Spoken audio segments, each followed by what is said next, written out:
దువ్వాడ శ్రీనివాసరావు సరిగ్గా 5.5 ఏళ్ల కిందట మీడియా ముందు కంటతడి పెట్టి బాగా పాపులర్ అయ్యారు. అంతేకాదు అచ్చెన్నాయుడిని ఏకిపారేశారు. వైసీపీ పార్టీ అధికారంలో ఉండగా అడ్డు అదుపు లేకుండా నోరు పారేసుకున్నారు. రాజకీయాలలో సిద్ధాంతపరమైన విమర్శలు చేస్తే ఏ పార్టీ కూడా అడ్డు చెప్పదు. కానీ దువ్వాడ వ్యక్తిగత విమర్శలు చేస్తూ వైసీపీ పెద్దలను మెప్పించారు. బహుశా అదే ఆయనకు వైసీపీలో పదవి వచ్చేలా చేసిందని క్యాడర్ పార్టీ నేతలు సమయం వచ్చినప్పుడు చెబుతూ ఉంటారు. ఎమ్మెల్సీ పదవి ఇచ్చి ఆయన్ను మండలికి పంపింది వైసీపీ అధిష్టానం. వైసీపీ హయాంలో జాగ్రత్తగా వ్యవహరించారు. మీడియా ముందుకొచ్చి టీడీపీ నేతలపై ఒంటికాలుపై లేచేశారు. దువ్వాడ ఏ పార్టీలో ఉన్నా వివాదాస్పదుగానే ముద్రపడింది. గతంలో తెలుగుదేశం పార్టీ, ప్రజారాజ్యం, కాంగ్రెస్ పార్టీలో ఉన్నప్పుడు సొంత పార్టీ నేతలపై తిరుగుబాటు చేసిన సందర్భాలు అనేకమున్నాయి. వైసీపీలో చేరి మాజీ ముఖ్యమంత్రి జగన్ రెడ్డికి నమ్మిన బంటుగా పేరు తెచ్చుకున్నారు. పార్టీలో ఉన్న సీనియర్ నాయకులు కాదని జిల్లాలో తన మాటకే విలువ పెరిగేలా రాజకీయం తిప్పారు.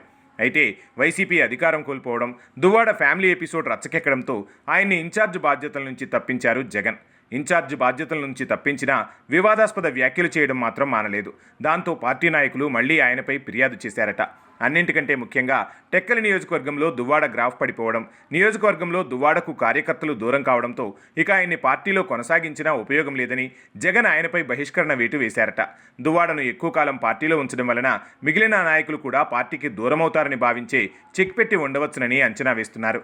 నిజంగా జగన్మోహన్ రెడ్డి దువ్వాడ శ్రీనివాస్ పార్టీ నుంచి పంపించేయాలని అనుకుంటే చంద్రబాబు నాయుడు, పవన్ కళ్యాణ్లపై అనుచిత వ్యాఖ్యలు చేసినప్పుడే ఆ పని చేయవచ్చు.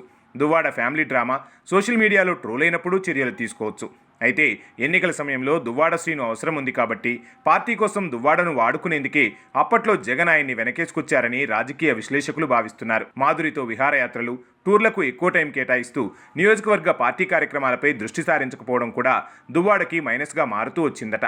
ఓవైపు ఎమ్మెల్సీగా, మరోవైపు టెక్కలి నియోజకవర్గ వైసీపీ ఇన్ఛార్జిగా ఉన్న ఆయన కార్యకర్తల అందుబాటులో లేకపోవడంతో ఆయనపై పార్టీ శ్రేణుల్లో వ్యతిరేకత పెరుగుతూ వచ్చిందట. మాధురితో కలిసి టీవీ ఛానళ్లు, యూట్యూబ్ ఛానళ్లు ఇంటర్వ్యూలకే ఆయన అధిక ప్రాధాన్యతనిస్తూ వచ్చారట.